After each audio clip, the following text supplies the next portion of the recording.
પાટણ શહેરના પદ્મનાભ ચોકડીથી અંદર આવેલી શ્રી રેસિડેન્સી સોસાયટીના ગોગા મહારાજના મંદિરનો 5મો પાટોત્સવ ભક્તિભાવ અને ધાર્મિક માહોલ વચ્ચે ઉજવાયો હતો। પાટોત્સવ નિમિત્તે શ્રાવણ સુદ એકમના રોજ રાત્રે ભજન સંતવાણીનું આયોજન કરવામાં આવ્યું હતું, જ્યારે શ્રાવણ સુદ બીજના દિવસે યજ્ઞનું આયોજન કરાયું હતું। યજ્ઞમાં બેસનાર યજમાનોને તેમના નિવાસ સ્થાનેથી નાસિક ઢોલના તાલે સામયું કરી યજ્ઞકુંડ સુધી લાવવામાં આવ્યા હતા। શ્રાવણ માસને ધ્યાનમાં રાખીને બપોરે ફરાળનું પણ આયોજન કરવામાં આવ્યું હતું। ત્યારબાદ ગોગા મહારાજની ભવ્ય પાલખી યાત્રા કાઢવામાં આવી હતી। પાલખી સોસાયટીના દરેક ઘર સુધી જવામાં આવી હતી, જેથી યજ્ઞમાં લાભ નહીં લઈ શકેલા રહીશોને પણ ગોગા મહારાજના દર્શનનો લાભ મળી શકે। પાલખી યાત્રામાં સોસાયટીના મોટી સંખ્યાના રહીશો જોડાયા હતા। ધાર્મિક વિધિ પૂર્ણ થયા બાદ શ્રીફળ હોમવામાં આવ્યા હતા અને ત્યારબાદ ભોજન પ્રસાદીનું પણ આયોજન કરવામાં આવ્યું હતું, જેમાં સોસાયટીના રહીશો સાથે મળીને પ્રસાદીનો લાભ લીધો હતો। આ ધાર્મિક પ્રસંગને સફળ બનાવવા બદલ સોસાયટીના પ્રમુખ ધર્મેન્દ્રભાઈ પટેલ તેમજ ઉપપ્રમુખ પ્રશાંતભાઈ સથવારા, મંત્રી તુષારભાઈ પ્રજાપતિ તેમજ ખજાનચી જિજ્ઞેશભાઈ પ્રજાપતિએ તમામ દાતાશ્રીઓનો તેમજ કમિટી સભ્યો અને કારોબારી સભ્યોનો આભાર વ્યક્ત કર્યો હતો। ગોગા મહારાજના પાટોત્સવ પ્રસંગે સમગ્ર શ્રી રેસિડેન્સી સોસાયટી ભક્તિમય વાતાવરણમાં રંગાઈ ગઈ હતી। આજ રોજ શ્રી રેસિડેન્સી સોસાયટીમાં પદ્મનાથ એરિયામાં પાટણ ખાતે શ્રી ગોગા મહારાજનો પાટોત્સવ દર વર્ષે આપણે ઉજવીએ છીએ। તેમજ આ વર્ષે પણ શ્રાવણ સુદ બીજના નિમિત્તે આપણે 5મો એટલે કે 5મી તિથિ તરીકે આપણે ગોગા મહારાજનો પ્રસંગ આપણે ઉજવ્યો છે। દર વર્ષની જેમ આ વર્ષે પણ આપણે મહારાજના આગલા દિવસે ભજન અને સંતવાણીનો પ્રોગ્રામ રાખ્યો અને એના બીજા દિવસે મતલબ કે બીજના દિવસે આપણે સવારે હવન હતા। ગોગા મહારાજના હવન નિમિત્તે આપણે દાદાના હવન થયા।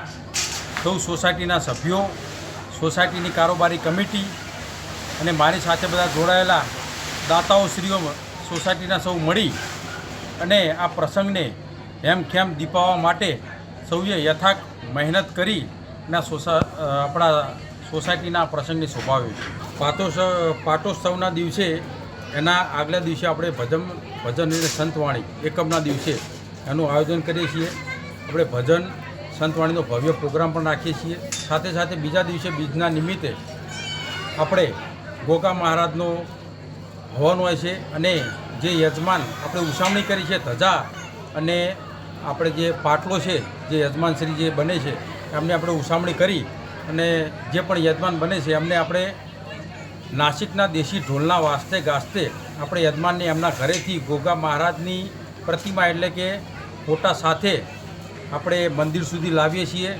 ઢોલ નગારા સાથે આગતા સ્વાગતા સાથે એ લાવીને એમનું ગોગા મહારાજનું સામયું કરીને સૌ સોસાયટીના સભ્યો મળીને આટલું આપણે આયોજન બહુ સુંદર કરીએ છીએ અને બહુ સાથે મળી આપણું આયોજન કરીએ છીએ।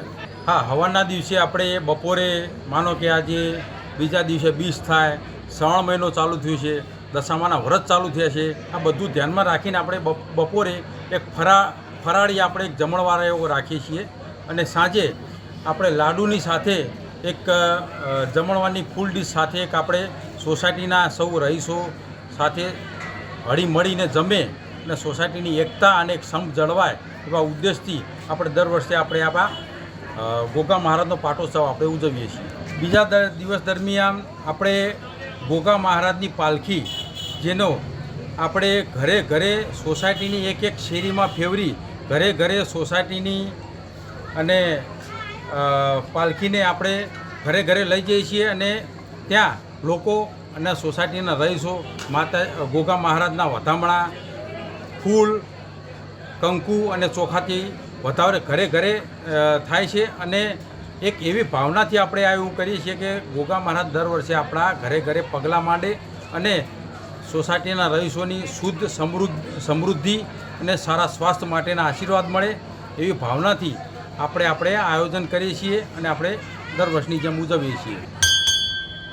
દર વર્ષની જેમ આ વર્ષે પણ આપણે ગોગા મહારાજના પ્રસંગને સક્સેસફુલ બનાવવા માટે સોસાયટીના દાતાશ્રીઓ તેમજ સોસાયટીના કમિટી મેમ્બરો તેમજ હું ધર્મેશ પટેલ સોસાયટીના પ્રમુખ તરીકે અને મારો બાજુમાં ઊભા છે પ્રશાંતભાઈ સથવારા સોસાયટીના ઉપપ્રમુખ અને જિજ્ઞેશભાઈ પ્રજાપતિ જે સોસાયટીના ખજાનચી તરીકેની સેવા આપે છે અને સોસાયટીને મંત્રી તરીકે તુષારભાઈ પ્રજાપતિ અને અમારી સાથે સમગ્ર ટીમ અને સાથે સોસાયટીના રહીશો જોડાઈ આ પ્રસંગને દીપાવવા માટે ખૂબ યથાર્થ મહેનત કરી અને સાથ અને સહયોગ આપ્યો છે એ બદલ હું દરેકનો ખૂબ ખૂબ આભાર દિલથી માનું છું.